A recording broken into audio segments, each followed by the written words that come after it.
உள்ளவைகளை அவமாக்கும்படி இல்லாதவைகளையும் ஞானிகளை வெட்கப்படுத்தும்படி தேவன் உலகத்துல பைத்தியமானதை தெரிந்து கொண்டார். அல்லேலூயா. எத்தனையோ லட்சம் பேர் விண்ணப்ப பட்டணத்தில் இருக்கிறாங்க. அவங்களுக்கெல்லாம் இந்த பாக்கியம் இல்லை, உங்களுக்கு கட்டது பாக்கியத்தை தந்திருக்கிறார். அல்லேலூயா. எரேமியா 3:14 சீர்கெட்ட பிள்ளைகளே திரும்புங்கள் என்று கர்த்தர் சொல்லுகிறார். நான் உங்கள் நாயகர்,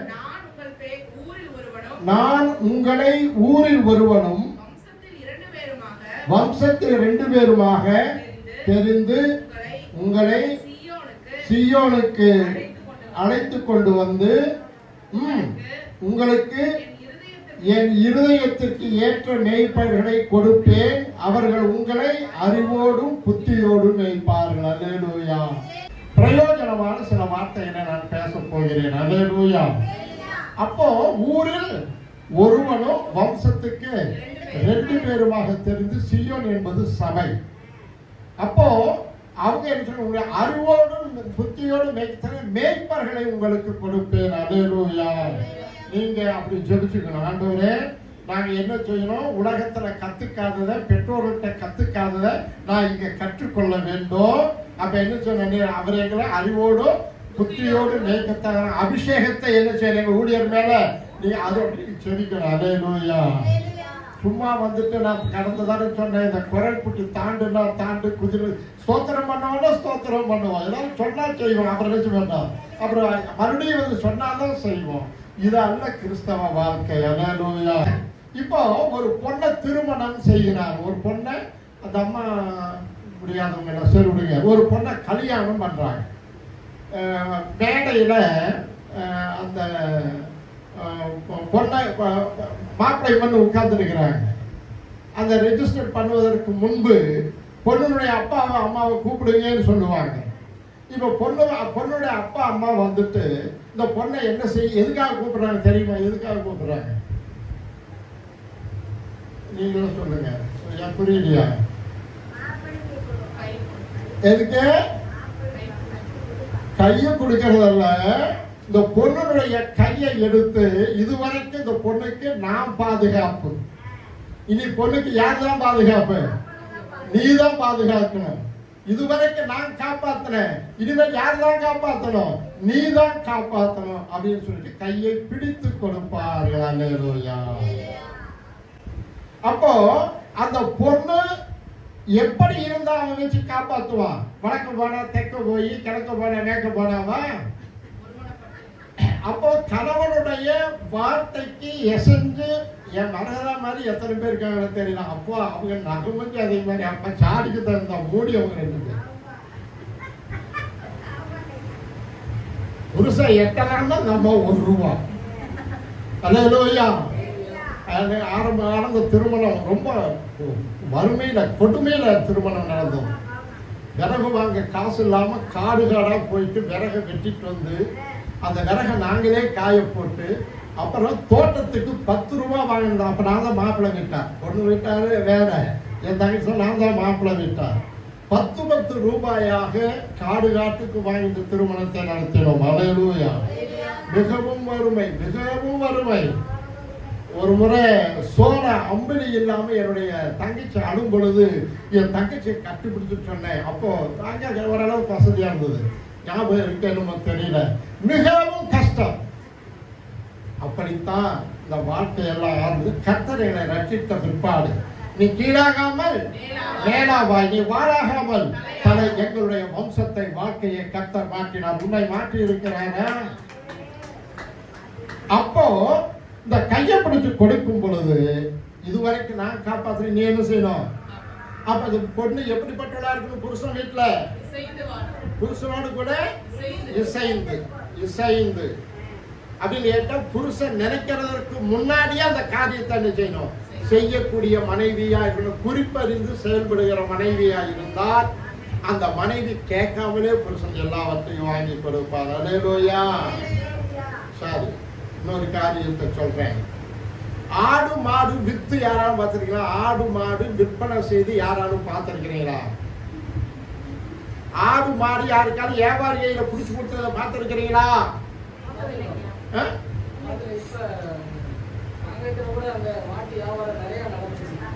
நான் சொல்றத கவனமா கேட்டு நம்மளுக்கு பிரயோஜனமான செய்தி இதில் சொல்ல பாருங்க. கதை அல்ல. முதலே சொன்ன கரிஞ்சோறு போடுறேன்னு சொன்னேன், கவனமா இருங்க அப்படின்னு கேட்டா, அந்த ஆடு மாடு வியாபாரம் செய்கிறவர்கள் வாங்குறவன் ஒரு கைத்தை கொண்டு வருவான். ஆடு வாங்குறவன் மாடு வாங்க கையில் அவன் ஒரு கயிறு வாங்கிட்டு வருவான். இல்ல விற்கிறவன் என்ன செய்வான்?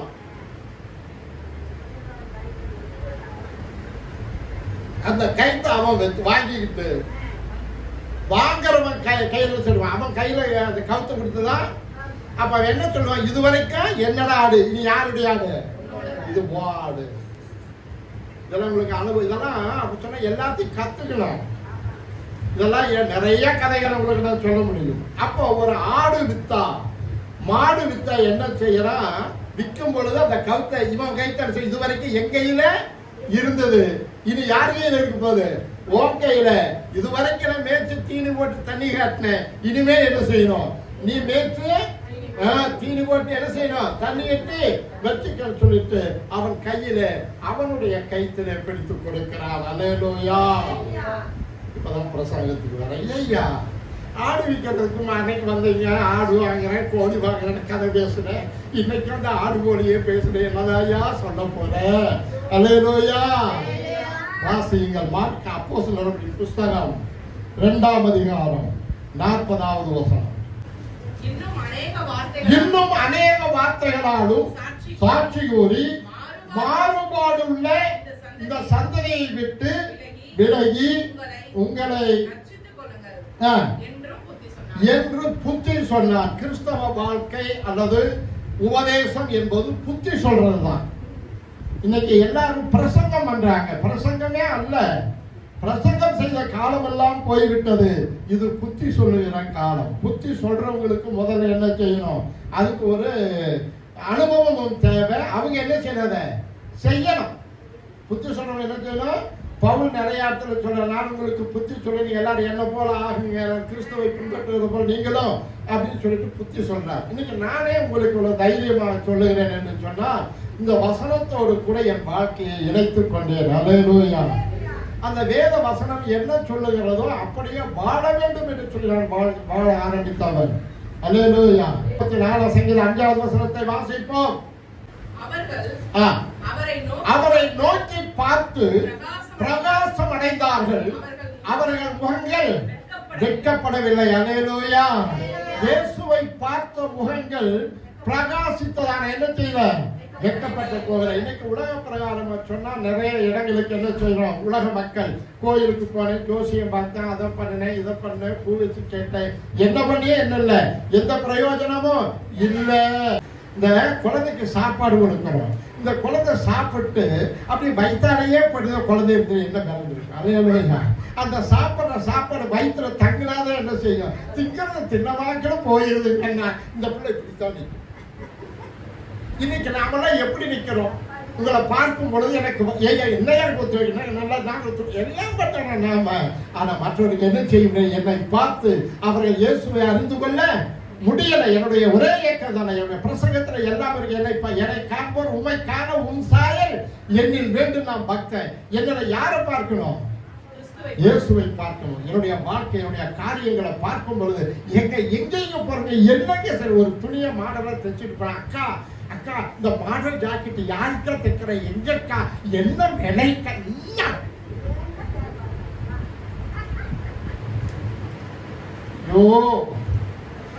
உங்களை பார்த்து கேட்கணும், என்ன ஆச்சு? நீங்க எப்படி இருந்து இங்கெல்லாம் என்னமா செஞ்சு எங்க போற? எப்படி உடைய வாழ்க்கை படி மாறிச்சு? எத்தனை பேர் என்னை பார்த்து கேட்கிறார்கள். அல்லேலூயா. இல்லைன்னா தேவ கோபம் என் மேல வரும். மறந்து விட வேண்டாம். ஏன்னு கேட்டா, இப்பதான் வாசிங்க, என் நாமத்தை வீதியிலே வழங்குகிறவர் என்ன செய்ய மாட்டார்? வண்டியாமல் விட மாட்டார். அப்போ நான் விசுவாசி கிறிஸ்தவனை பைபிள் எடுத்து வந்துட்டு நீ வெளியே நீ இருக்கிற இடங்களிலே ஆண்டவருடைய நாமம் தூசிக்கப்படுற நடந்து கொள்ளுவா என்று சொன்னார். தேவன் உன்னை தண்டிப்பார் என்பதை மறந்து போய்விட வேண்டாம். அல்லேலூயா. அதனால கவனிங்க, என்னுடைய ஒரே ஏக்கம் எப்படி யாரும் 2 ஆத்துமா வேலை செய்யணும் சபைக்கு? இப்ப என்னால மக்களை ஆதாயம் பண்ண முடியும். ஆனா கேட்கிறாங்க, எங்கேயும் முதல்ல சர்ச்சுக்கு போறவங்க எப்படி எல்லாம் அப்படித்தாங்க, பரவாயில்லைங்க, அதுக்கு எங்க சாமி சொல்றாங்க, எல்லாருமே சொல்லுங்களா. நான் யாரை பார்த்தாலும் சுவிசேஷம் சொல்லுவேன். அவங்க என்ன சொல்லுவாங்க, ஏதோ பரவாயில்லைங்க நீங்க, ஆனா எங்கேங்க இப்போ எங்க பக்கத்து வீட்டுக்கு தான் இருக்கிறாங்க. அவங்க என்ன செய்யறாங்க, அவங்க எங்களை விட என்ன சொல்றாங்க, எங்களை விட அவங்க மோசமா இருக்கிறாங்க. என்னங்க அவங்க, என்னங்க பைபிள் படிக்க, என்னங்க ஏசாமி அப்படிதான் கேட்கிறாங்க, அப்படிதான் கேட்கிறாங்க. அப்ப எப்படி என்னை பார்த்து 2 ஆத்துமா, அதனால உங்களை பார்த்த ஆத்துமாக்கள் வரணும்னா என்ன செய்ய வேண்டும் என்பதை உங்களுக்கு வருகிற காலங்கள்ல கொஞ்சம் அவகாசம் கொடுத்தாருன்னா உங்களோட ஏன் கேட்டாங்க, எப்படி ஊழியத்தை துவங்கினா, எப்படி என்ன ஒரே ஆத்துமா ஒசூர் சென்ற ரட்சிக்கப்பட்ட எங்க ஊரில் ஒருத்தன் தான். ஒசூருக்கு நான் ஒருவன் மாத்திரமே. இன்னைக்கு ஒசூர்ல 100கணக்கான சபை இருக்கு. நான் தான் முதல் சுவிசேஷகன் ஒசூரிலே. என்ன செஞ்சிருப்பேன் நான், எப்படி ஆத்துமாக்கள் ஆதாயம் பண்ணிருப்பேன். அதனால தயவு செய்து முதல்ல சொன்னேன், கல்யாணம் பண்ணுவோம் பொண்ணை என்ன செய்யறாங்க மாப்பிள்ளை கையில, இது வரைக்கும் நான் காப்பாத்தினேன், இனி என்ன செய்யணும், இது வரைக்கும் நான் தான் வளர்த்தினேன், புத்தி சொல்லி நீ என்ன செய்யணும் என்று சொல்லி ஒரு மனைவியை மாப்பிள்ளை கையில பிடிச்சு கொடுக்கிறார். ஒரு ஆட்டு வியாபாரி ஆடு விற்கும் பொழுது கைத்த மாத்தி அவன் கையில தான் கொடுப்பான். இவங்க இது வரைக்கும் நான் பிடிச்சு பேச்ச, இது என்ன செய்ய நீ பிடிச்ச. அது போல ஆண்டவராகிய இயேசு கிறிஸ்து நம்ம எங்கேயோ இருந்து எங்கேயோ வாங்கி இருக்கிறார். அல்லேலூயா. சரி, இப்போ பேதுரு அன்னைக்கு ரட்சிக்கப்பட்ட ஜனங்களுக்கு அவர் புத்தி சொல்லுகிறார். என்ன சொல்றார், படிக்காம சொல்லுங்க பாருங்க. ஏன்னா இந்த அப்போஸ்தலர் 2ஆம் அதிகாரம் 3ஆம் அதிகாரம் 4வது அதிகாரம் இப்படி நிறைய 119ஆம் சங்கீதம், மத்தேயு சுவிசேஷம் 5ஆம் அதிகாரம் 6ஆம் அதிகாரம் 7ஆம் அதிகாரம் மனப்பாடமா உங்களுக்கு இருக்கு. 119ஆம் சங்கீதம் மனப்பாடமா இருக்கு. அப்போஸ்தலர் 2, 3, 4 அதிகாரங்களுக்கு மனப்பாடம் அப்படி நிறைய சொல்லிட்டு போலாம். நீ என்ன பைபிள் படிக்கிறீங்களோ என்ன சொல்லி எனக்கு தெரியாது. அப்ப அப்போஸ்தலர் 2:40 என்ன சொல்லுது, இன்னும் அநேக வார்த்தைகளாலும் சாட்சி கூறி மாறுபாடுள்ள சந்ததியை விட்டு விலகி உங்களை ரட்சித்துக் கொள்ளுங்கள் என்று புத்தி சொன்னார். யாரை விட்டு விலகி? என்னை கவனிங்க, உங்களுக்கு ரொம்ப பிரயோஜனமா இருக்கும்.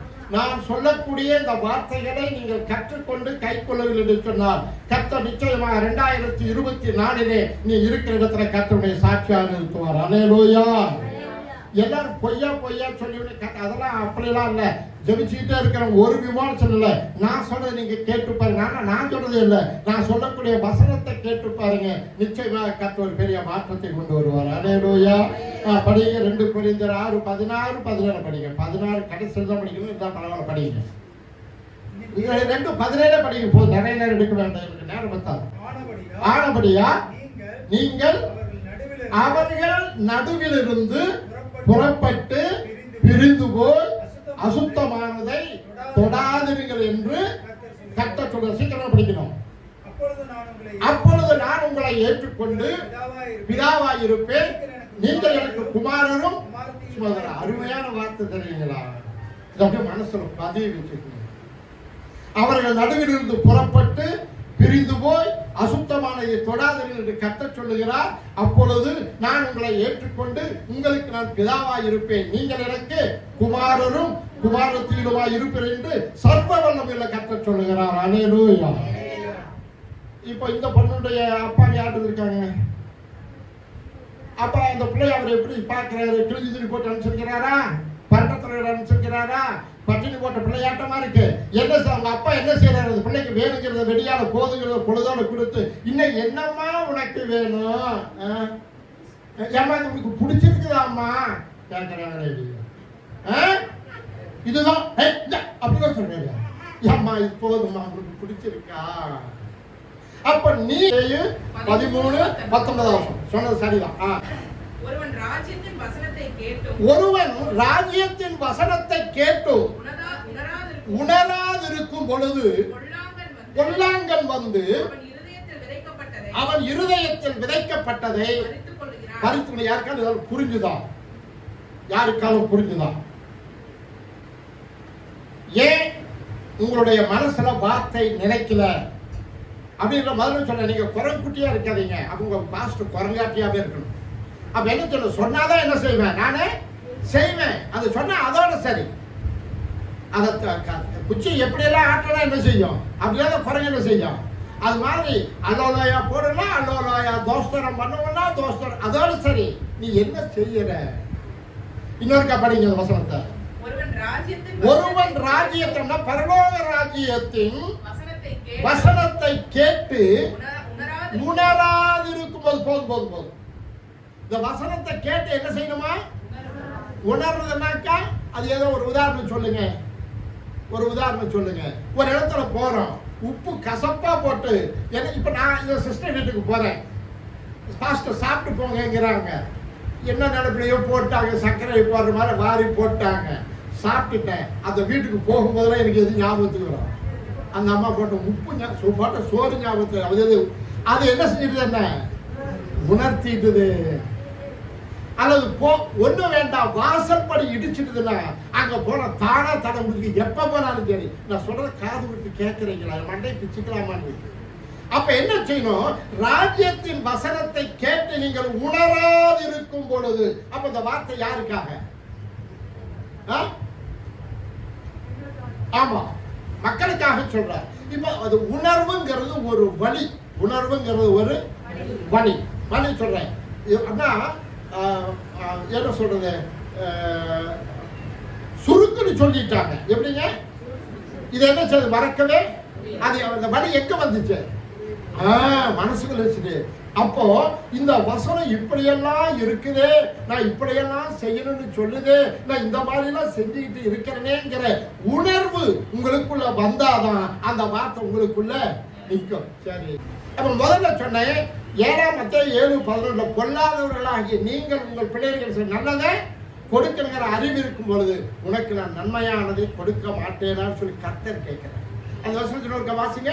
மத்தேயு 7:11 படிங்க. பொல்லாதவர்களாகிய நீங்கள் உங்கள் பிள்ளைகளுக்கு நல்ல ஈவுகளை கொடுக்க அறிந்து இருக்கும் பொழுது பரலோகத்தில் இருக்கிற உங்கள் பிதா தம்மிடத்தில் வேண்டிக் கொள்ளுகிறவர்களுக்கு, அப்ப உன்னை பார்க்கலும் உன்னுடைய தகப்பனை பார்க்கலும் நீ உன் பிள்ளைக்கு கொடுப்பதை பார்க்கலும் உனக்கு நான் அதிகமாக கொடுப்பேன்னு சொல்லி கர்த்தர் சொல்லுகிறார். அதுக்கு தான் நான் ரட்சித்தேன், அதுக்கு தான் நான் ரட்சித்தேன்.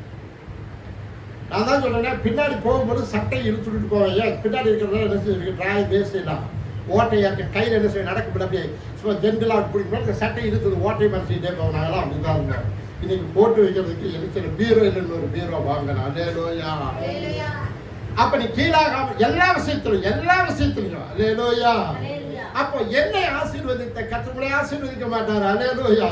உங்க என்ன பார்த்து நீங்க ரொம்ப நல்லவன், அவ்வளவு மோசமானவன். ஆனாலும் கர்த்தர் அந்த உணர்வு வரும் பொழுது, இந்த வசனம் இப்படி சொல்லுகிறதே, நான் இப்படி இருக்கிறேனே, நான் இப்படி இருக்க வேண்டிய உணர்வு வந்த பொழுது கர்த்தரை உயர்த்த ஆரம்பித்தார். அல்லேலூயா. நான் அப்படியே இருக்கிறேன், அழுதுகன்னு ஒழுதுமுகமாவே இருக்கிறேன் எப்ப பார்த்தாலும். எப்படிங்க ஏன்னு கேட்டா 2025 சபைகளை இடிச்சு கட்டுறங்கிறாங்களாமா. வெளியே ஜனங்கள் உட்கார வேண்டும். அல்லேலூயா.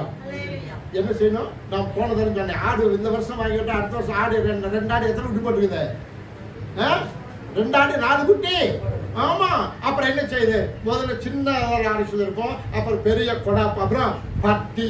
ஏப்பா இல்லைங்க குட்டி இப்ப அதிகமா போச்சு, என்ன சொல்லிப்போம் கொடாப்பு போய் இப்ப பட்டி. இப்ப 2025 நீங்க தீர்மானம் எடுக்கணும். இது முடிஞ்சு சபை கட்ட தாமதிச்சா காரத்துக்கு வெளியேறிடும். காரத்துக்கு அப்ப என்ன அங்கே சேர போட்டு உட்கார், நீங்க ஒரு சேலஞ்ச் பண்ண. அல்லேலூயா. அந்த சேலஞ்சு ஜெபம் கேட்டாதான் உன் ஜெபத்தை கர்த்தர் கேட்பா. சும்மா ஜெபம் பண்ணுங்க, தோத்திரம் அல்லேலூயா. இதை ஆண்டவரை ஏமாத்தி, என்ன ஏமாத்தி, சமுதாயத்தை ஏமாற்றி கொண்டிருக்கிறோம். ஒரு சவால் விடுங்க, ஏன் நான் இப்படி இருப்பேன், கர்த்தாவை என்ன ரட்சித்த தேவன் என்னுடைய தாயா, நான் தான் ரட்சிக்க, யாருமே ரட்சிக்கப்படல. ஆரம்பத்தில் எங்க அம்மா வெளியே வேலையை தட்டு வச்சு சோறு போட்ட தாயா. ஒசூர்ல சூடேஸ்வரன் மலை சொல்ற பெரிய மலை, சரியான திருவிழா. எங்க அம்மா மலையேறிட்டுக்கான வெளியே நின்று பார்த்துட்டு போறேன். எங்க அம்மா போறதை பார்த்துக்கிட்டே இருக்கிறேன். ஏக்கத்தோட சொன்னேன், ஆண்டவரை என்ன ரட்சித்தீங்க, என்னை வளர்த்து ஆளாக்குன என்னோட தாய். பாருங்க, அந்த கள்ள கும்பிட போயிட்டாங்களே, என் தாய் என்ன சொன்ன, அடுத்த திருவிழாவுக்கு மேல ஏறக்கூடாது. என் தாயை ரட்சிக்க வேண்டும் என்று சொன்னான். கீழே இருந்து ஒரு சபதமிட்டு எங்க அம்மா சொல்லி எங்க அம்மா அதே திரும்ப எங்க அம்மா அவங்க சொன்னாங்க, ஒரு பிள்ளை தாயில பிள்ளையாட்டம் இன்னைக்கு சுடா என் பிள்ளைய அது எங்க அம்மா அங்க கொண்டு வர்றாங்க. எங்க அம்மா கும்பிட்டதை கேட்கிறேன். நான் செபித்த ஜெபத்தை கர்த்தர் கேட்டா. என் தாயா அடுத்த முறை அந்த மலை ஏறவில்லை. ஹல்லேலூயா. ஒரு வைராக்கியம், உன்னுடைய வைராக்கியத்தை கர்த்தர் பார்க்கிறார். நீ செய்து பார், நீ செய்து பார். அதுக்கு நான் சொல்ல கொஞ்சம் மாத்துங்க. மறு 2 Corinthians 6:17 மறுபடியும் படிங்க. ஆனபடியால் நீங்கள் அவர்கள் நடுவில் இருந்து ஆனபடியால்னா என்ன அர்த்தம்? அப்படி உங்களுடைய ஜெபத்தை கேட்டு கர்த்தர் செய்யணும்னா நீங்கள் அவர்கள் கேளுங்க. ஆனபடியால் எப்படி நீ ஜெபிச்ச மாதிரி ஆண்டவரே சபை பெருகணும், மந்த பெருகிறது போல மனுஷன் என்ன சொல்லி பெருகணும், எங்க சபை பெருசாகணும் ஏன்னு கேட்டா இதை நீ ஜெபிக்க ஆரம்பித்து விட்டால் எல்லாவற்றையும் கர்த்தருடைய விசுவாசத்தை வளர செய்து விடுவார். அல்லேலூயா. எல்லாத்தையும் விசுவாசத்துல வராத யாவும் பாவம். நீங்களாம் உடைச்சு எதையோ அதையும் உலகத்து மக்கள் போய் பேசி சொல்லி சம்பாதிச்சு தான் நீங்க ஆசீர்வாதமா இருக்கிறீங்க. உங்களை கர்த்தர் ஆசீர்வதிக்கவில்லை தெரியுமா? இந்த கொரோனா மாதிரி இன்னொரு கொரோனா வந்து என்ன செஞ்சிருவான்? போன கொரோனாவுக்கு இல்லைங்க எனக்கு பஞ்சமே இல்லைங்க, நான் ராணி ராஜாத்திரி எத்தனை பேர் சொல்ல முடியும்? கொரோனா வந்துட்டாலே சார் நமக்கு கொரோனா நோவு வருது இல்லையோ, வாழ்க்கைக்கு கொரோனா வந்துடுது. ஆமாவே இல்லையா? இன்னொரு கொரோனா வந்து என்ன இருக்குன்னு தெரியல. இன்னொரு வேதத்தை வாசிப்புன்னு சொன்னா என்ன சம்பவிக்கும் என்று தெரியாது. அதற்கு முன்பாக நீங்கள் ஆயத்தமாக இருக்க வேண்டும். வாசிங்க ஏசாயா புத்தகம் 57 அதிகாரம் 1வது வசனம். கொஞ்சம் நீதிமான் மடிந்து போகிறான், ஒருவரும் அதை மனதில் வைக்கிறதில்லை, ஆனாலும் தீங்கு வராததற்கு முன்னே நீதிமான் ஆமே ஒரு பெரிய ஆபத்து வருது. அப்போ நீ நீதிமான பரிசுத்தமானதா அது உன்னை கர்த்தர் வச்சிருக்க மாட்டாது. வேதனை பண்ணி வச்சிருக்கவே உன்னை அவர் எடுத்துக் கொள்ளுவார். அது எப்படின்னு கேட்க வேண்டாம், நான் அதை விசுவாசி. அல்லேலூயா. எப்படியா ஒண்ணு அந்த வேதனைக்குடைய கர்த்தர் விடவே மாட்டார். அப்ப நான் உதாரணம் எப்படி அப்படின்னு சொன்னா, நம்ம சின்ன பிள்ளைகளை ஒரு 10 வயசு உள்ள பிள்ளைகளை நம்ம பள்ளிக்கூடத்துக்கு அனுப்புறோம். சரியான காத்து மழை வருது. பள்ளிக்கூடத்துல மழை வரதை பார்த்துட்டு சீக்கிரமா அனுப்புறேன்னு சொல்லி அதாவது பெற்றோருக்கு ஃபோன் பண்ணி சொல்லிட்டாங்க. 4 மணிக்கு ஸ்கூல் வர்றாங்கன்னா அன்னைக்கு 3 மணிக்கு கருக்கள் சரியான காத்து மழை இருக்கு. இந்த பிள்ளைகளை நீக்கி விட்டாங்க. இந்த பிள்ளைகளாம் என்ன செய்யும்? அப்படியே மழை வருது, இந்த பிள்ளைங்க ஓடுமாங்க. என்ன செய்யுதுங்களா? அப்படியே என்ன செய்யும்? அப்படி இட்டுக்கு தள்ளிக்கிட்டு என்ன செய்யும்? பைய தூக்கிக்கிட்டு கையில இழுத்துக்கிட்டு என்ன செய்யும்? தள்ளிட்டு ஓடும். அப்போ பெத்த தாயோ அப்பாவோ அக்காலோ அந்த பிள்ளைய தேடி வருவாங்க. இந்த பிள்ளை எவ்வளவு அதுதான் அவங்களும் மழை வந்துடுமே. அப்ப யாராவது குறுக்க வந்தா அந்த ஒரு பிள்ளை குறுக்க வந்துடும், சனியனை தள்ளு. நான் சொல்லக்கூடிய வார்த்தை நீங்க அப்படியே கவனிக்கணும். ஏன் அவ பிள்ளைய தேடி போறான், அடுத்த பிள்ளை என்ன செய்யல? நீயே சனி எங்க சாவு வர மாட்டேங்குது என்று அந்த பிள்ளை இடிச்சு தள்ளிட்டு தன் பிள்ளையை தேடுவார். அல்லேலூயா. நீ அவருடைய பிள்ளையாக இருந்தால் அந்த நாளிலே உன்னை அவர் தேடி வருவார். அல்லேலூயா. இல்லைன்னா நீ கைவிடப்படுவோம், மறந்து கைவிட வேண்டும். 2 Corinthians 6:17 என்ன சொல்லுது? அவர்கள் நடுவில் இருந்து புறப்பட்டு பிரிந்து போய் அல்லேலூயா அசுத்தமானதை தொடாதீர்கள் என்று கர்த்தர் சொல்லுகிறார். சரி, இப்ப அப்போஸ்தலர் 2:40 மறுபடியும் வாங்க. இன்னும் அநேக வார்த்தைகளாலும் சாட்சி கூறி மாறுபாடு உள்ள சந்ததியை விட்டு விலகி உங்களை ரட்சித்துக் கொள்ளுங்கள் என்று புத்தி சொன்னார். யாருக்காவது புரியுதா? சரி, உங்களை கேட்டு நேரம் ஆயிரும். இப்ப ஆட்டை எப்படி கொடுக்கிறோம்? கையில் பிடிச்சு கொடுக்குறீங்களா? இப்ப கல்பனை கட்டித்தான் கொடுங்க. என்ன சொல்லி கொடுக்கிறோம்? இது வரைக்கும் நான் மேய்ச்சேன், நான் பார்த்துக்கிட்டேன், தட்டி போட்டேன். இது என்ன செய்ய? முதல்ல மனைவிக்கு சொன்னேன். அப்பா என்ன செய்வான்? மாப்பிள்ளை அப்பா இதுவரைக்கும் சோறு போட்டு துணி கொடுத்து என்ன செய்தேன்? நான் பார்த்துக்கிட்டேன், இதை நீ பார்த்துக்கப்பா. அப்பா நான் 10 பாகம் பார்த்துட்டப்பா, என் பிள்ளை என்ன செய்யும்? 100 பாகம் பார்த்துக்கிறப்பா. அடுத்தவங்க கையில பிடித்து கொடுக்கும் பொழுது அந்த மனைவி கணவனோடு இசைந்து வாழ்ந்தால்தான் இந்த கணவன் என்ன செய்வார்? சரி, இப்ப ஆண்டவர் என்ன தெரிஞ்சுக்கிட்டார்? ஆண்டவர் இப்ப என்ன சொல்லுது? மாறுபாடு உள்ள சந்ததியை விட்டு விலகி உங்களை இப்ப என்ன செய்யுது? உலகம் மாறுபாடு உள்ள சந்ததி. அல்லேலூயா. மாறுபாடுள்ள சந்ததி என்ன? இந்த வசனத்தினுடைய அர்த்தத்திற்கு விரோதமாய் வாழுகிற ஜனங்கள், இதற்கு எதிராக வாழுகிற ஜனங்கள், இதை எள்ளி நகையாடி ஏளனம் பேசி பரியாசம் பண்ணக்கூடிய ஜனங்களுக்கு என்ன செய்யணும்? விலகி, அதனால் உனக்கு ரட்சிக்கும் அப்படி சொன்னா விசுவாசம் உள்ளவனாகி ஞானஸ்தானம் பெற்றவன் ரட்சிக்கப்படுவான். இதை பார்க்கிறோம். நீ ஞானஸ்தானம் எடுத்து நான் ரட்சிக்கப்பட்டேன்னு சொல்லி நீ எங்க இருக்க கூடாது? மாறுபாடுள்ள இந்த மாறுபாடுள்ள சந்ததி, இதெல்லாம் ஒரு பெரிய சத்தியம். அதனால நாம ஈஸியா படிச்சிடும். இப்ப எனக்கு என்ன, சாதாரணமா பக்கத்து வீட்டை விட்டுருவோம், அடுத்த தெருவை விட்டுருவோம். ஆனா யாரை நம்மளால விடவே முடியாது. இயேசுவை ஏற்றுக்கொள்ளாத மற்றவர்களை யாரை விட முடியாது?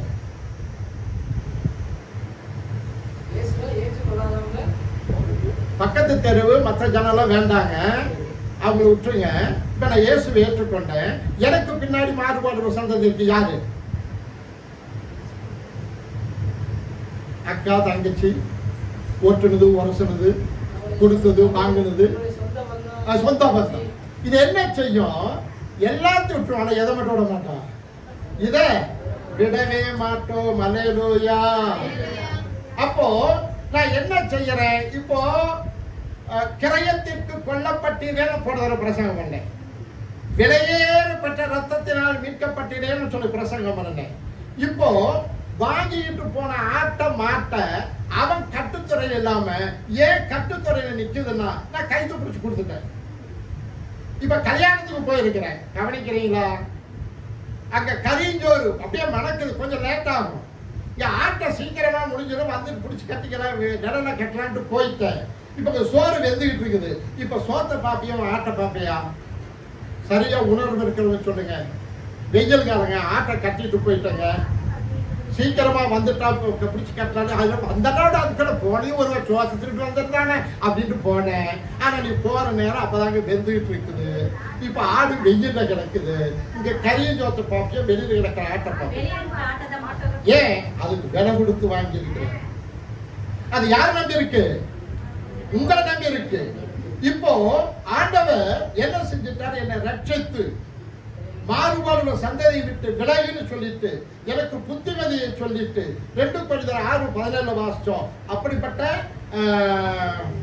அவர்கள் நடுவிலிருந்து புறப்பட்டு பிரிந்து போய் அசுத்தமானதை, அப்படின்னா வசனத்துக்கு விரோதமா, கிறிஸ்தவ வார்த்தைக்கு விரோதமான எதை என்ன செய்யக்கூடாது? நீ தொடக்கூடாது. அப்பொழுது நான் உங்களை ஏற்றுக்கொண்டு. எப்ப ஏற்றுக்கொள்ளுவார்? தேவனுக்கு பிரியம் இல்லாத காரியங்கள் உன்னிடத்துல காணப்படும் சொல்லி சொன்ன ஏற்றுக்கொள்ள மாட்டார். அல்லேலூயா. மறுபடியும் சொல்றேன். இப்போ விலை கொடுத்து வாங்கிட்டார். இப்போ அவருடைய மேய்க்கிற இடத்துல மேயணுமா? இல்லை, அந்த கட்டுத்துறையில தான் இருந்தேன், நான் இங்கேயே இதுக்கு வந்துடுவேன். சரி, இப்ப வித்தவர் இதை கவனிப்பாரா? கவனிக்க மாட்டார். ஏன்? அது யாரோட்டும் போதுனா அது என்னைக்கே பணத்தை வாங்கி தின்னாச்சு, அது ஏன் அடிங்க வந்துட்டு கிடைக்குது, போன்னு முடுக்குவார். அன்னைக்கெல்லாம் வெளியே போனா போவையான்னு அடிச்சார். இப்போ நீ போக மாட்டேயான்னு. இப்ப என்ன கிடைக்காது? தீனி, தண்ணி. இப்ப இந்த உலகத்தை விட்டுட்டு இப்ப நீ வெளியே வந்துட்ட. உன்னை கர்த்தர் விலை கொடுத்து வாங்கிட்டார். இப்ப நீ எந்த கட்டுத்துறையில் நிக்கணும்? யாரு வாங்கினாங்களோ அவங்கதான் என்ன செய்வாங்க? நேரத்துக்கு தீனி போட்டு சொன்னாங்க. வயிற்றால போச்சுன்னா வைத்தியம் பண்ணுவாங்க, அசப்போல்லினா வைத்தியம் பண்ணுவாங்க. அப்படி சொந்த மாதிரி நிற்கு. ஏன்னா தெரியலீங்க, மாடு எப்படி இருக்கு அப்படியே உடனே அதை நாக்க பிடிச்சிட்டு பட்டத்தலைவர்கள் மருந்து ஊற்றுவாங்க. அதெல்லாம் உங்களுக்கு எங்க தெரியும்? சரி, கவனிங்க. அப்போ வாங்கினவன் அதை குறித்து என்ன செய்வான்? கரிசனை உள்ளவனா? இப்ப கட்டிக்கிட்டு போனவன் நல்லதோ கெட்டதோ வாக்கு கொடுத்து கல்யாணம் பண்ணிட்டான். கட்டிட்டனே தொட்டு என்ன செய்யிட்டான்? தாடி கட்டிட்டனே என்ன செய்ய? எப்படிங்க பிள்ளைய நான் பெத்தட்டேன், என்ன பண்ண சொல்றீங்க? அப்போ உன்னை கர்த்தர் வாங்கினது உண்மை.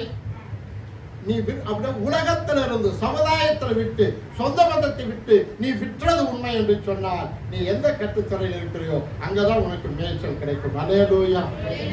நீ வித்துட்ட சரி. இப்ப கல்யாணம் பண்ணி கொடுத்துட்டு என்ன செய்த? எனக்கு அங்க இருக்க இஷ்டம் இல்லை, போவா அப்படின்னு சொல்லிட்டு அப்பா வீட்டுக்கு வந்துட்டாக்கா. இப்ப என்ன சொல்ல? கொடுத்த புண்ணியம் இல்லவே. இப்ப அந்த பிள்ளைக்கு பேர் என்ன பேரு? வாளாவெட்டி. நீ இயேசுவை ஏற்றுக்கொண்டு அங்கேயும் இல்ல இங்கேயும் இல்லை, நீ யாரு?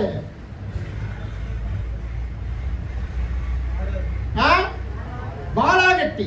இந்த பாக்கிற ஜனங்கள என்ன சொல்லுவாங்க? பாரு என்ன ஒரு அநியாய தெரியுது, இதுக்கெல்லாம் ஏன் சாவு வர மாட்டேங்குது.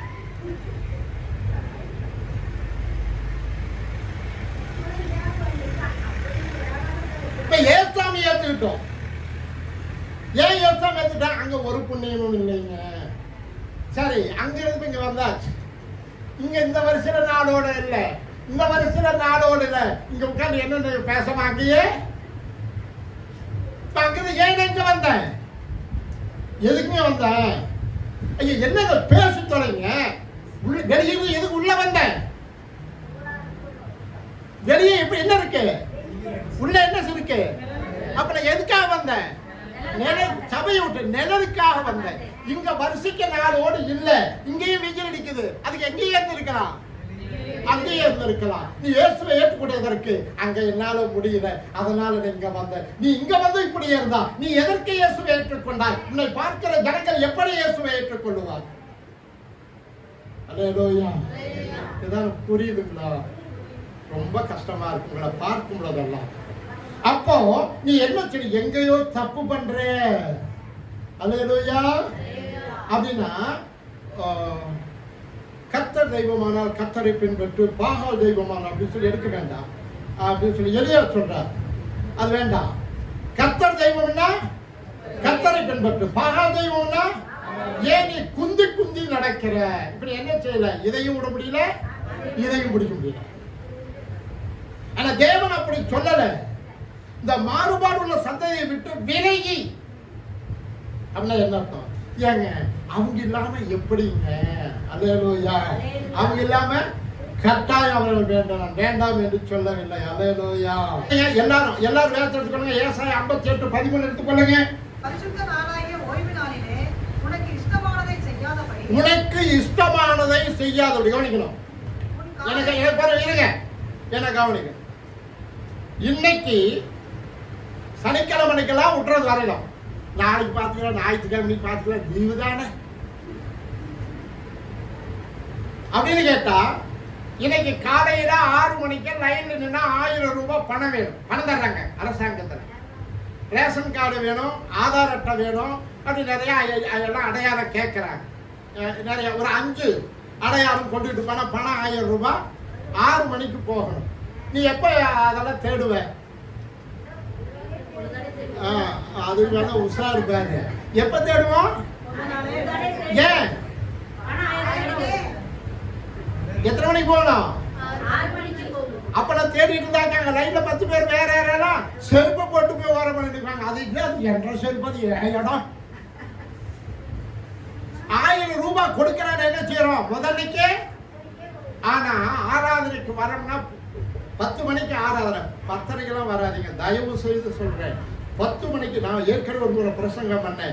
இயேசுநாதர் போறதுக்கு முன்னாடி ஜனங்கள் போய் உட்கார்ந்து அவரை பார்க்கும்போது என்ன செய்யுது? அவருடைய மனது உருகினார். இங்க உட்கார்ந்துட்டு பாஸ்ட் வரட்டும் வரட்டும். இந்த அம்மா வேற 2 பாட்டு 4 பாட்டு பாடுறாங்க. வருதா 8 பாரு. என்னங்க? அப்போ ஞாயிற்றுக்கிழமை எதுக்கு வச்சுக்கிறோம்? எனக்கு இஷ்டமானதை.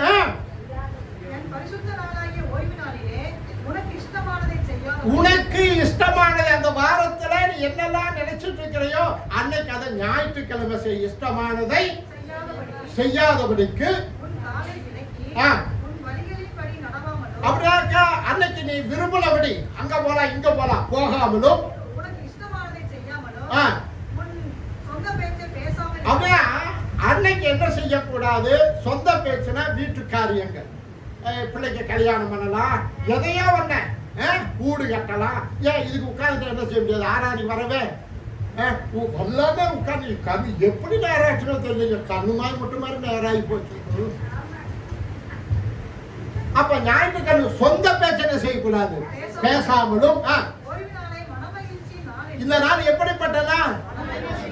ஆனா அந்த மனமகிழ்ச்சியை உண்டு பண்றது ஊழியக்காரர்கள் இருக்கு. நீங்க தான் ஜெபம் பண்ணணும். ஆண்டவரே போனா என்ன செய்யணும்? நாங்க விரும்புற மனசுக்கு ஏற்றார் போல அவங்க பேசணும். இந்த பாட்டெல்லாம் அதிகபட்ச பாட்டு. பாட்டுல ஒரு பிரயோஜனம் கிடையாது. செய்தி போட்டு கல்யாண வீட்டுக்கு போறோம், வாங்க வாங்க அப்படின்னு சொல்லி பேசி உட்கார வச்சு ஏங்க அப்படி பேசிட்டு வயிறு பெருமா இலைய போட்டு சோத்தப்பட்ட வாங்கன்னு கூப்பிடு மரியாதையே அதுதான். கூப்பிட்டு என்னங்க அவ்வளவு பெரிய கடவுள் வயிறாக ஒரு சோறு போடல நேரத்துக்கு என்னங்க இந்த வசனம் மனுஷன் அப்பத்தினால் மாத்திரமில்ல தேவனுடைய வாயிலிருந்து புறப்படுகிற வார்த்தையினால இந்த வார்த்தை தான் இதை செய்யும். நீங்க அதுக்காக செவிக்கணும். ஆண்டவரே ஏன்னு கேட்டா இது மன மகிழ்ச்சியின் நாள். இது மன மகிழ்ச்சி நாளா இருந்தா 4 பேருக்கு நானே கூட்டி போயிருவேன். அல்லேலூயா. அங்க வந்து பாருங்க. இல்லைங்க எனக்கு மார்னிங் ஷோ, ஐயோ அங்க என்னங்க நீங்க இங்க வந்து பாருங்க. ஏன் நான் உள்ள வரும்பொழுது என்ன செய்யறேன் பாருங்க, இங்க வந்து உட்கார்ந்துருப்பாங்க சந்தோஷமா இருக்கணும். அல்லேலூயா சொல்லுங்க. இது எவ்வளவு பெரிய மோசமான வார்த்தை தெரியுமா? ரசமா இல்ல சந்தோஷமா இருக்கிறவா? அல்லேலூயா. அப்படி சொன்னா பொய். ஆஸ்பத்திரிக்கு போறவங்க பற்றி ஏங்க நல்லா இருக்கீங்களா இங்க உட்கார்ந்து இருக்காரு ஆஸ்பத்திரியில கேட்டு பார்த்துட்டு அவன் என்ன அந்த ஆளு போவன் டாக்டர் மேல கூப்பிட ஏங்க நீங்க நல்லா இருக்கிறீங்களா அப்படின்னு கேட்ட ஆளுக்கு பிறகு ஐயா ஆஸ்பத்திரிக்கு பார்த்து நல்லா இருக்கிறியான்னு கேட்கறீங்க, ஏன்னா பார்த்து நல்லா இருக்கிறான்னு ஒரு வார்த்தையோட கேட்கறீங்க. எங்க உட்கார்ந்து நீ நல்லா நம்பி உட்கார்ந்து இருப்பியா? இங்க நீ வருவது என்ன செய்கிறாய்? 1000 பாரத்தோடு சுமையோடு கூட வருகிறாய். ஆனா ஊழியக்காரர் சொல்றார் சந்தோஷமா இருக்கிறோம் அல்லோலாயா சொல்லுங்க, இவங்க அல்லோலாயா. இது மன மகிழ்ச்சியின் நாள். அல்லேலூயா. அப்ப இங்க வந்து உட்கார்ந்தா நீ என்ன செய்யணும்? உனக்கு என்ன வேணும்? உன்னுடைய மனம் மகிழ்ந்தா நீ என்ன செய்வ? அடுத்த முறை என்ன செய்வ? வாங்க எங்க எங்க அவன் ஏமா அப்படி உட்கார்ந்து இருக்கிற, என்னமா ஆச்சு? வாமா நீங்க வந்து பாருங்க, நம்ம உண்மையாட்டம் தாமா இருந்தேன். அம்மா தான் அங்கேதாம்மா ஒரு சபை சின்ன வீடு மாதிரி தாமா இருக்குமா, நீங்க உள்ள வந்து உட்கார்ந்து பாருங்கம்மா. அங்க இருக்கிற வரைக்கும் என்ன செய்யுது? அப்படி தேவலோகமா பரலோகம் சொல்லக்கூடாது. உலகத்துல என்ன சொல்லுவாங்க? அது தேவலோகமாட்ட இருக்குது. இந்த நாள் எப்படிப்பட்ட நாள்? மன மகிழ்ச்சியின் நாள். ஆனா என்ன சொல்லு, ஏமா ஆராதனைக்கு வரல? பண்ணாதான் இருந்த பாஸ்டர் பாஸ்டர் எங்க பாஸ்டர், எங்க பையன் இப்படி பாஸ்டர், பிள்ளை இப்படி பாஸ்டர். அதுக்குள்ள அது அதை வர்றேன், அது வரணும். அதாவது மாறுபாடு சந்தேகம் சொந்தத்தை தொட்டுட்டு வேற வந்திருக்கிறேன். இந்த சொந்தத்தினால ஞாயிறு ஆராதனை நிறைய தடைபடுகிறது. அல்லேலூயா. இந்த மாறுபாடு சந்தேகத்துக்கு வர்றது பெரிய ரகசியம், அது பெரிய ஆவிக்குரிய ரகசியமா இருக்கிறது. எந்த விசுவாசியும் செய்யல, எந்த ஊழியக்காரனும் செய்யல. அதான் கிறிஸ்துவின் நாம மகிமைப்படுற ஜனங்களை கர்த்தர் ரட்சிக்கணும். இந்த மாறுபாடுள்ள சந்ததியை விட்டு விலகுடைய அர்த்தமே பெரிய சத்தியம். 10 நிமிஷம் தான், நான் அதை எடுக்க எனக்கு நேரம் இல்லை. இப்ப கவனிங்க, இப்போ மனமகிழ்ச்சி நாள் என்றும் இது மகிமையுள்ள நாள் என்றும் சொல்லி இந்த நாளை மகிமையான நாளாக நீ எண்ணுவாயானால் அப்பொழுது கர்த்தரில் அப்ப என்ன சொல்லுவோம்? சந்தோஷம் இருந்தா நாமவே என்ன செய்வோம்? என்ன புரியவே மாட்டேங்க. இப்ப வெயில்ல போயிட்டு இருக்கோம், புங்க மரத்து நிழல் அப்படியே இருக்குது, காலில் செருப்பு இல்லை, என்ன செய்வேன்? இது வேற இங்க இருக்கு, ஒதுங்கிட்டா போவேன். இப்ப என்ன செய்வேன்? புங்க மரத்து நிழல், காலில் செருப்பு இல்லை, இப்ப போய் என்ன செய்வேன்? மரம் அங்க இருக்குது, என்ன செய்வேன்? மரம் அங்க இருக்குது, என்ன செய்வேன்? ஓடுவேன். ஏன்? அங்க போனா கொஞ்ச நேரம் குழுக்குழுக்குன்னு இருக்கலாம். அல்லேலூயா. சபை என்பது உனக்கு மன மகிழ்ச்சியை கொடுக்கிறேன். அல்லேலூயா. இது மகிமையான நாள். என்ன செய்வ? நீ மட்டுமல்ல, ஏக்க அண்ணா, ஏன் அத்தை, ஏன் இப்படி இருக்கிற? என்ன ஆச்சு? வந்து தொடைய ஏன் சாகவும் மாட்டீங்கிற சொன்னா கேட்கிறையா? யாராவது சொல்றீங்களா? ஏன் இன்னும் நான் அங்கேயே தான் இருக்கிறேன். கட்டுத்தரையை வித்து நாளாச்சு. இயேசுவை ஏற்றுக்கொண்டு சொல்லுங்க, நீங்க எல்லாம் இயேசுவை ஏற்றுக்கொண்டு எத்தனை நாள்? எத்தனையோ வருஷம் ஆச்சு. ஆனா எங்கதான் இருக்க? பழைய கட்டுத்தரையிலேயே. உனக்கு இறை இல்லை, இங்கேயும் இறை இல்லை, அங்கேயும் இறை இல்லை. இப்ப நீ யாரு? வாழாவிட்டு கல்யாணம் பண்ணி கொடுக்க இல்லைங்க, மாப்பிள்ளை வரலைங்க, செஞ்சிருவேன்னு சொல்லலாம். இல்ல எங்கேங்க? இல்லைங்க, கட்டி கொடுத்தாச்சுங்கன்னு சொல்லலாம். இப்ப கல்யாணம் பண்ணி விட்டு அது கருமை என்ன கருமை என்ன நேரத்துல பிறந்துச்சா? சரியா கட்டி கொடுத்து 1 மாசம் கூட இல்லைங்க, இங்கதான். ஏன் வாழல? ஏன் வாழ்றதுக்கு கொடுத்து வைக்கல, அவன் நடந்துக்கல, அவன் வச்சிருக்க மாட்டேன்ட்டான். இப்ப என்ன, இப்ப இங்கதான் இருக்குது. எவ்வளவு நாள்? 6 வருஷம் இங்கதான் இருக்குது. இப்ப நான் இயேசுவை ஏற்றுக்கொண்டேன்.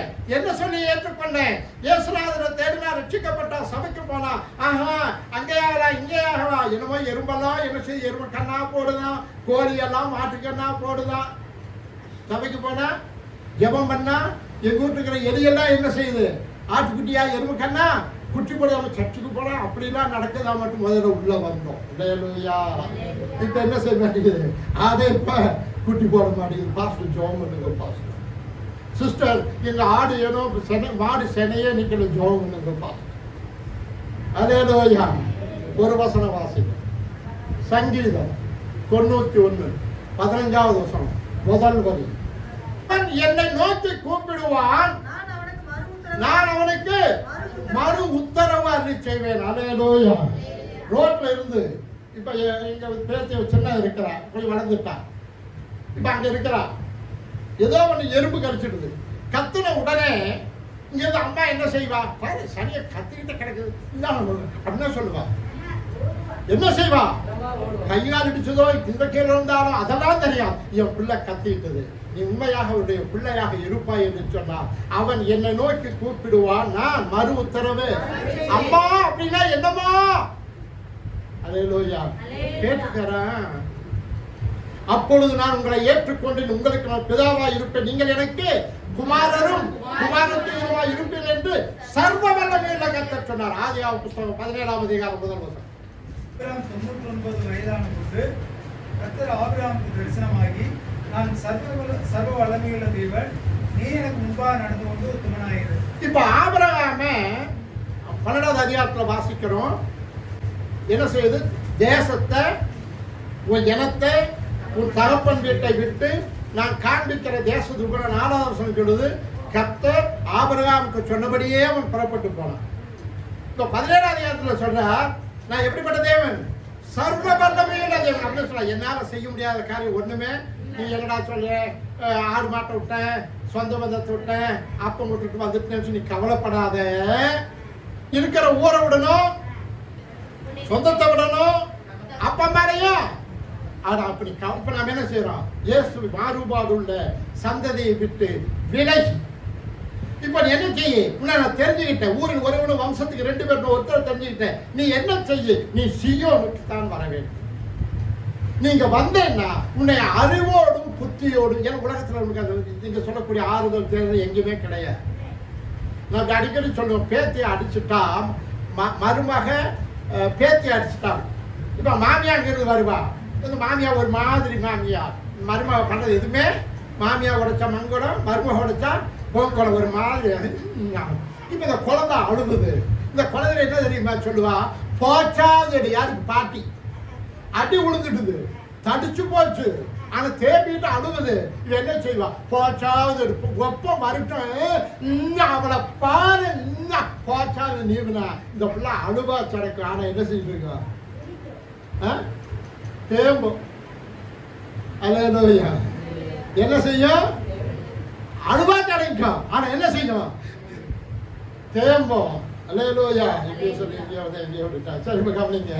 இப்ப நீங்க கவனிங்க, நீ அவருடைய பிள்ளையாக இருக்கும் பொழுது, அல்லேலூயா, கர்த்தர் நித்தமும் நடத்தி போதும். அப்படின்னா நித்தம் நடத்துறதுனா, ஏற்கனவே பிரசங்கம் பண்ணியிருக்க இந்த வாசனத்தை, நித்தம் நடத்துறதுனா நித்தம், தினமும் தினமும். மகா வறட்சியான காலத்துல இப்ப என்ன காலம், இந்த வறட்சி. மகா வறட்சிங்கிறது நிலம் வெடிச்சு போயிடும். மகா வறட்சி என்ன செய்யணும், பனைமரம் எல்லாம் பட்டு போயிடும். மகா வறட்சி என்ன செய்யும், பனைமரம் அப்படின்னா நிக்கிறது, பனைமரம் ஒண்ணுதான் நிற்கும், பனைமரம் பட்டு போயிடும். இந்த நிலம் என்ன செய்யும், அப்போ எல்லாம் என்ன செய்யறது, குடிக்க தண்ணி இருக்காது, சோறு அப்படியா தண்ணியே இருக்கு. இப்ப இவர் என்ன செய்யறாரா, அந்த கட்டுத்தரைக்கு போயிட்டா. இப்ப என்ன இங்கிருந்து அந்த கட்டுத்தரைக்கு போயிட்டா, வாங்கின கட்டுத்தரைக்கு போயிட்டா, நித்தமும் பாருங்க மழை வரும், ஆனா வீட்டுல வேலை செய்ய மாட்டா. ஆடு மேய்க்கிற தலைமையில என்ன செய்யலாம், உட்காந்து போட்டுக்கிட்டு ஆட்ட. நான் சொல்றது பார்த்துருக்கீங்களா, தலையில என்ன செய்வா? சாக்கு பைய பொங்கால பண்ணி போட்டுவா. யாருக்கெல்லாம் தெரியுமா? சாக்கு பைய இல்லைன்னா சீலையை போட்டு என்ன செய்வா? அந்த ஆட்டை என்ன செய்வா? ஏன் காசு கொடுத்து முதல் வீணா போயிடும். விலையேற பெற்ற ரத்தத்தினால உங்களை வாங்குறது உண்மையானா நீ எல்லாத்தையும் விட்டு அவன் சொன்ன அசுத்தமானது தொடாம அவர் நடுவில் போய் இருக்கிறது உண்மையானா நித்தமும் நடத்தி மகா வறட்சியான காலத்திலும் உன் ஆத்துமாவை திருப்தியாக்கி உன் எலும்புகளை நினமுள்ளதாக்குவார். அல்லேலூயா. முழங்கால் மூலம் செத்து போச்சுங்க. அந்த கடக்கு முடக்கு நாட்கள் லூப்ரிகேஷன் ஆகில்ல, அந்த எலும்புக்குள்ள கொழுப்பு வச்சு அது பேர் தான் நினம். சோறுல என்ன செய்யாது? சோறு இல்லைனாக்கா உடம்புல தோலெல்லாம் வத்தி போய் என்ன செய்யணும்? எல்லாம் சுண்டி போயிடும். உட்கார்ந்தா எந்திரிச்சா உட்கார முடியல. அந்த நினம் அது அந்த வரி படிக்க பார்க்கலாம். உன் எலும்புகளை அப்படி மகா வறட்சியான காலத்துல வறண்டு போன எலும்புகளை செழுமையுள்ள கொழுப்புள்ளதாக மாற்றும் நினமுள்ளதாக்கி எப்படிங்க? நீர்ப்பாய்ச்சலான தோட்டம் எப்படி இருக்கும்? அப்ப இந்த மகா வறட்சியில எல்லாரும் காஞ்சு போயிருப்பாங்க. ஆனா நீ மட்டும் நீர்ப்பாய்ச்சலான தோட்டத்தை போல இருப்பாய். அல்லேலூயா. எனக்கு சம்பளம் இல்லை, பேங்க்ல எனக்கு அக்கவுண்ட் இல்லை, எங்கிட்ட பணம் இல்லை, ஆனா நான் நீர்ப்பாய்ச்சலான தோட்டத்தை போல இருக்கேன். வச்சிருக்கிறது யாரு? கர்த்தர். கடனை வாங்கி இல்லை, ₹1 நான் கடன் வாங்காமல் வாழ்ந்து கொண்டு இருக்கிறேன். அல்லேலூயா. செலவு பண்ணாம ஒரு நாள் துணி போட்டு வெளியே வர மாட்டேன். பெரிய ஆபீசர் மாதிரி ஒவ்வொரு முறை போடும்போது இதுதான் போடுவேன். இப்ப நான் எப்படி இருக்கிறேன்? நீர்ப்பாய்ச்சலான தோட்டத்தை போலவும் வற்றாத நீரூற்று. அல்லேலூயா. நீ என்ன செய்வ? தண்ணி எடுத்துக்க, மறுபடியும் போய் பார்த்தா ஒரு தண்ணி போய் பார்த்தா மறுபடியும் என்ன செய்யிருக்கோம்? ஊறிடும். நாங்களாம் ஊற்று பறிச்சு தண்ணி எடுத்தவங்க. அப்போ ஒரு கிறிஸ்தவ வாழ்க்கை என்பது வறண்டு போன வாழ்க்கை அல்ல. அப்ப நான் பார்ப்பாங்க, அக்கா என்ன பண்ற, அண்ணா என்ன பண்ற, ஆத்தா நீ என்னத்தான் பண்ற எல்லாம் கேட்பேன். ஏங்க நீ சாப்பாட்டுக்கு என்ன பண்றீங்க, செலவுக்கு என்ன பண்றீங்க? ஆமே, அதுதான் அவர் மகா வறட்சியான காலத்துல நீர்ப்பாய்ச்சலான தோட்டத்தை போல வைத்திரு. நீ வேலையிலேன்னு கவலைப்பட வேண்டாம். அல்லேலூயா. வருமானம் இல்லைன்னு சொல்லி கவலைப்பட வேண்டிய கர்த்தருக்கு உண்மையா இருக்கணும். அல்கியா புத்தகம் 4ஆம் அதிகாரம் 1 வசனத்தை படிச்சிருங்க. இதோ சூளையை போல எரிகிற நாள் வரும். ஆமே, அல்லேலூயா. நாள் வரும். நீங்க நாள் நான் தப்பிச்சுக்குவேன். ஏன்னா அம்மா மாதிரி ஒரு 2 வருஷம் 3 வருஷம் இருப்பேன். 74 ஒரு 75 76 நல்லா இருந்தேன்னா ஒரு 77 80 தொல்லை. எங்க பாட்டி இப்போ 80 85 வயசு. யார் சேர் உங்க அம்மாவுக்கு இப்போ 85 முடியும். இப்போ 86 நடக்குது அவங்களுக்கு. 86 87 பக்கமாக இருக்கணும். நான் கூட கொஞ்சம் குறைச்சி சொல்ல நினைக்கிறேன். அவங்க எல்லாம் இருக்காங்க. ஒருவேளை நான் என்ன செய்யலாம்? நல்லா சொன்னா இன்னும் கொஞ்சம் எப்படி ஒரு 80 வயசுக்கு என்ன செய்யலாம்? ஓடலாம். ஆனா நான் போயிருவேன். நீங்களாம் என்ன செய்வீங்க? கட்டாயம் அந்த வறட்சியில. ஏன்னு கேட்ட சீக்கிரம் வரதுல நாட்கள்லாம் இல்லை. ஏன்னு கேட்டது வெயில் இப்படி அடிச்சு என்ன செய்யும்? எல்லாம் வறண்டு போயிட போகுது. எந்த நீரூற்று இருக்காது, எல்லாம் காய்ச்சி போயிடும். அப்ப எப்படி சூளையை போல எரிகிற நாள் வரும். யாருக்கா தெரியுமா வருது? அகம்பாவும் பிடித்தவர்கள். அப்படின்னா என்ன? நீ என்ன சொல்றது? இவெல்லாம் நமக்கு சொல்றதா? என்னது இவெல்லாம் சொல்லி நாங்க கேட்கிறதா? அப்ப அகம்பாவம் யாவரும்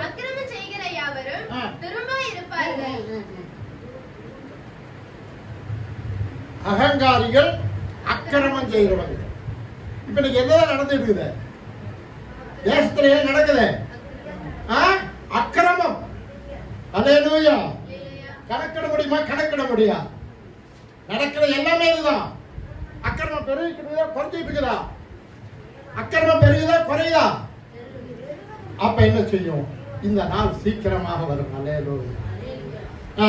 அக்கிரமம் செய்கிற யாவரும் துரும்பாய் இருப்பார்கள். துரும்புன்னா என்ன? துரும்புன்னா என்ன? துரும்புன்னா உப்புன ஊதுனா என்ன செய்யும்? உப்புன ஊதுனா அதுதான் துரும்பு. உப்புன ஊதுனா பறக்கிறதுக்கு பேரு துரும்பு. இதெல்லாம் எங்க போய் விடுவோம்? அந்த நெருப்புல போய் விடும். அப்போ அவர்கள் இந்த அந்த சூளையை போல எரிகிற நாட்கள்ல பஸ்பமாகி விடுவார்கள். அல்லேலூயா. இன்னும் ஒரு வசனத்தை வாசி. ஓசியா புத்தகம் 4ஆம் அதிகாரம் 4வது வசனம் படிங்க. 4ஆம் அதிகாரம் 1-2 வசனம். இஸ்ரவேல் புத்திரரே, கர்த்தருடைய வார்த்தையை கேளுங்கள். தேசத்து குடிகள் தேசத்து குடிகளோடு கர்த்தருக்கு கர்த்தருக்கு வழக்கு வழக்கு இருக்கிறது. அதேனென்றால் அந்த வார்த்தைகள் அதேன் என்றால் இந்த வார்த்தைகளை ஆசிரியர் எப்படி தெரியுமா என்ன சொல்றது? ஒரு சின்ன பிள்ளைக்கு ஒரு தாய் தமிழை கற்றுக் கொடுக்கிறது போல இந்த வேதம் ஏன் தேசத்துல தேவனுக்கு வழக்குறது ஏன்னு தெரியுமா அப்படிங்கிற. தேசத்து குடிகளோட கர்த்தருக்கு வழக்கு இருக்கு. அதே என்றால் ஏன் அப்படி நடக்குது, ஏன் வழக்குறது தெரியுமா? தேசத்திலே உண்மையும் தேசத்துல என்ன இல்ல, யாருமே உண்மை எல்லாருமே போய் தான் பேசுறோம். அப்படின்னா 10 வார்த்தை பேசுறாக்க 7 வார்த்தை பொய், 3 வார்த்தை தான் என்ன செய்யறோம் உண்மை. இப்ப பொய் பேசாம என்ன செய்ய வாழவே முடியாது. பொய் பேசாம வாழவே எங்கீங்க, நீங்க தான் சொல்றீங்க எங்கீங்க. பொய் சொல்ற நாக்கை நான் அறுத்து கொடுங்க. பொய் சொல்ற வாய்க்கு போஜனம் கிடைக்காது. மெய் சொல்லி பிழைக்காது கொண்டு பொய் சொல்லி பிழைக்கவே முடியாது. அப்ப என்ன செய்தாங்க அப்படிமா? தேசத்திலே உண்மையும் இல்லை, தேசத்தில் உண்மையும் இல்லை, இரக்கமும் இல்லை, இரக்கம் இல்லை. என்ன இல்ல? இரக்கம் இல்லை. இருமா இரக்கம் இல்லை. இரக்கம் செய்கிறவங்களுக்கு தான் என்ன செய்வார்? இரக்கம் கிடைக்கும். இரக்கம் உள்ளவர்கள் இரக்கம் பெறுவார். அப்போ ஏழைக்கு இறங்குகிறவன் கர்த்தருக்கு கடன் கொடுக்கிறான். அவன் கொடுத்ததே அப்படி என்ன இல்ல, இரக்கங்கிறது இல்ல. தெரியுமா? இதெல்லாம் நீ தனியா யோசிப்பா.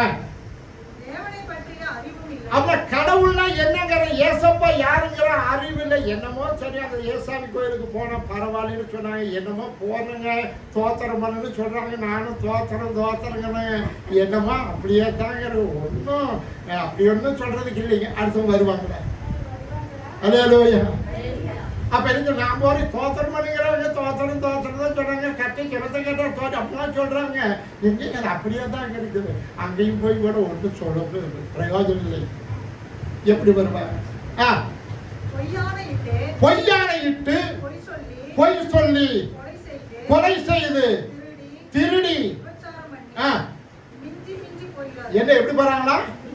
குறைன்னு பார்த்தா குறையில அவங்க கூடிக்கிட்டே இருக்கிறது. அதான் இருக்கு, மேல இருக்க வேண்டாம். அதனால நான் முதல்ல சொன்னது போல ஒரு தகப்பன் தன்னுடைய பிள்ளைய புருஷன் கையில கொடுக்கும்போது என்ன சொல்லி கொடுக்கிறான்? இதுவரைக்கும் நான் காப்பாத்தினேன், இனி நீ காப்பாத்திக்க. ஆடு விற்கிறவன் என்ன செய்யறான்? இதுவரைக்கும் நான் மேய்ச்சேன், இனி உன் கைக்கு கொடுத்துட்டேன், இனி நீ மேய்ச்சிக்க. அப்ப இயேசு உன்னை விலையேறப்பட்ட ரத்தத்தை போன தரம் செய்த பிரசங்கம். கிரயத்திற்கு கொல்லப்பட்டீர்கள், விலையேறப்பட்ட ரத்தத்தினால் வாங்கப்பட்டிருக்கிறீர்கள். அப்போ இப்ப நீங்க எங்க இருக்கு போகணும்? இப்போ மாறுபாடு சொல்லி இது உலகத்தை விட்டு எங்க போகணும்? தேவனுடைய சமூகத்துக்கு வரணும். இங்க அப்ப இந்த கட்டுத்தரைக்கு அந்த கட்டுத்தரைக்கு எந்த நேரத்துக்கு நேரம் அங்க தயிர் போட்டு தண்ணி கட்டி வேண்டி இவன் விட்டுருவான். அவன் என்ன செய்வான்? அங்க போனா அவன் அப்ப அவன் இவன் இந்த பல விட்டு வரம்புற பட்டினியும்பாங்க. அவன் இங்கிருந்து போனாக்கா அதெல்லாம் அங்க சாப்பிட்டு வந்திருப்பாரு. இப்ப என் தங்கச்சி என்ன செய்யாது?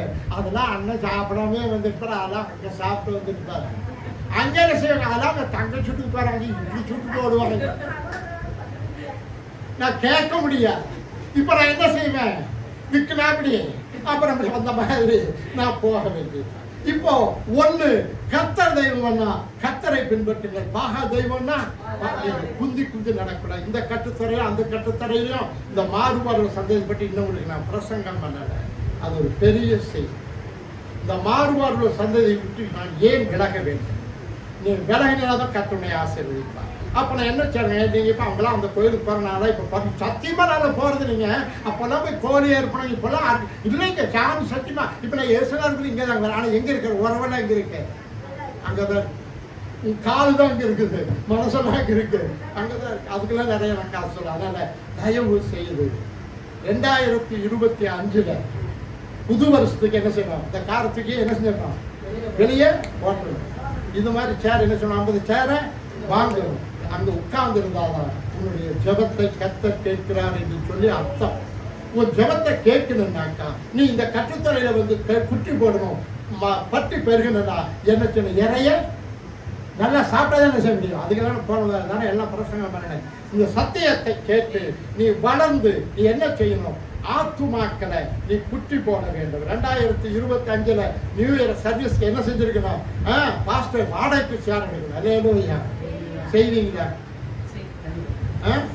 அப்போ உன்னுடைய ஏன்னு கேட்டா ஏசாயா 58:13 சொன்னது போல அந்த மகா வறட்சியான காலத்துல உன்னை கர்த்தர் நடத்த வேண்டும் என்று சொன்னார். இன்னைக்கு உன்னுடைய ஜெபம் கேட்கப்படுகிறதா என்று சொல்லி நீ அறிந்து கொள்ள வேண்டும். அல்லேலூயா. உன்னுடைய விசுவாசம். இன்னொரு வசனம் பரவாயில்ல, 5 நிமிஷம் அதிகமாயிருக்குது. அவர் சொன்ன டைமுக்கு பேரு இன்னும் ஒரு வசனம் மட்டும் வாசிருங்க. 2 Corinthians 13:5 ஒரே ஒரு வசனத்தை மட்டும் வாசிருங்க.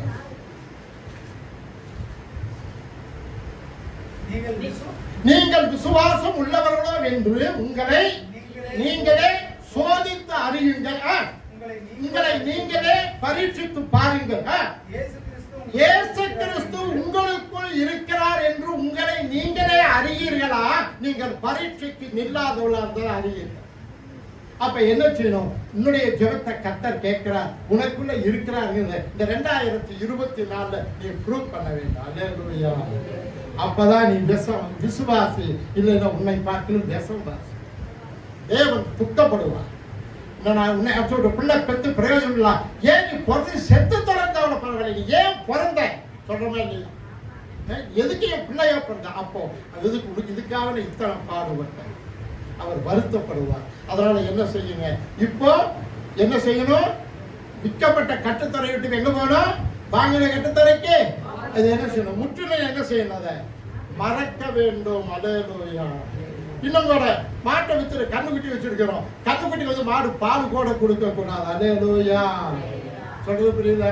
அதனால மாறுபாடுள்ள சந்ததி என்பது ஒரு பெரிய செய்தி. சித்தமான இன்னொரு முறை வந்தால் இந்த மாறுபாடுள்ள சந்ததி பற்றி உங்கள் மத்தியில் பேசுவேன். கர்த்தருடைய ஆசீர்வதிப்பாராக.